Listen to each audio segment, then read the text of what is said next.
What is your reaction to NBA players deciding to resume the playoffs?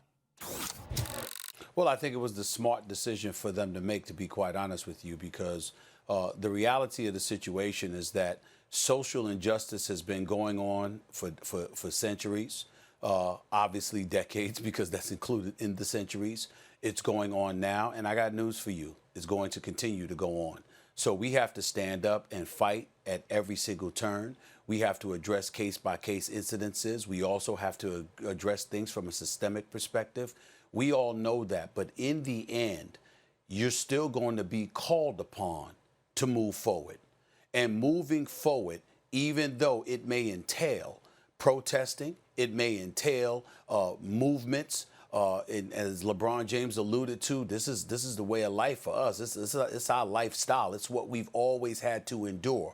But it still didn't stop us from pounding the pavement, having the intestinal resolve that we have as a people, and marching forward no matter what obstacles you placed in our path. And that has to be the same mentality. It's just that simple. And so for me, when the guys decided to move on, they're not forgetting about Breonna Taylor. They're not forgetting about George Floyd. They're certainly not going to forget about Jacob Blake. They're not going to forget about anybody. They're going to march forward, and they're going to do what they can to highlight and illuminate these issues and bring attention to it so society can recognize how insidious it is at this particular moment in time and go about the business of doing something to correct and alleviate the things that ail us as a society. But again, you must do so while moving forward.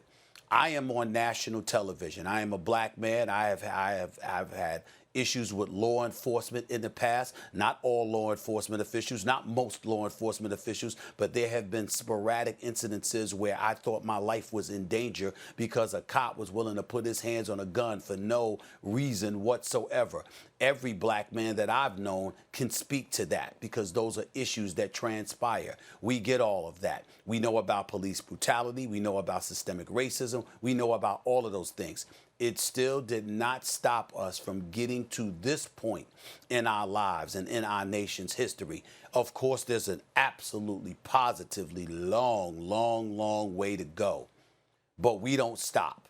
Our ancestors didn't stop. They endured hellacious circumstances. They were maimed, they were raped, they were brutalized, they were murdered, they were hung, they were tortured, all of these things, okay?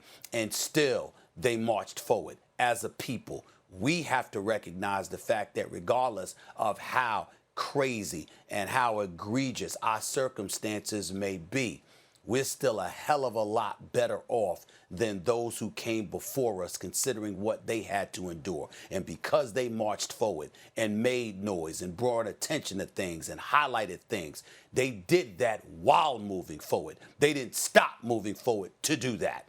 We have to do the same. We march on forward. We are black people. We've got tremendous resolve. We've overcome insurmountable odds throughout this nation's history. Damn it, we'll do it again. We'll do it now. We'll do it tomorrow. We'll do it next month, next year, next decade, and on and on and on. We don't stop because that's what we're made of. And that's the kind of mentality that we have to have. And I think these players have personified that because they've taken the positions that they've taken, but they also recognize the fact that this league that they play in and that they play for and that they have partnered with has given them the kind of riches they never thought that they would imagine. And because of that, they are economically empowered. That makes them very powerful and influential people. So they don't have to stop protesting and they don't have to stop bringing attention to it. They can use the avenues available to them to make it happen. And let's also remember the fact that even during the civil rights era, when Martin Luther King and everybody else was marching, you did have a few white folks out there supporting them that helped facilitate civil rights legislation ultimately reaching the desk of Lyndon B. Johnson and ultimately being signed into law. The Civil Rights Act of 1964, the Voting Rights Act of 1965. These things happened primarily because of the fight that black people put forth. But there were white people that were helping as well. And you know who some of those white people are right now helping these NBA players? NBA owners and the commissioner, that is Adam Silver, that has been renowned as arguably the greatest commissioner we have seen in sports. They have assistants. Don't alienate those folks.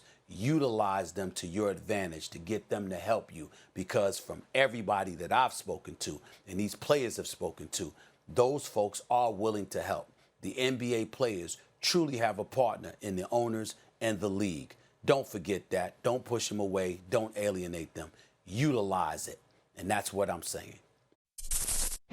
Thanks for watching ESPN on YouTube. For live streaming, sports, and premium content, subscribe to ESPN+.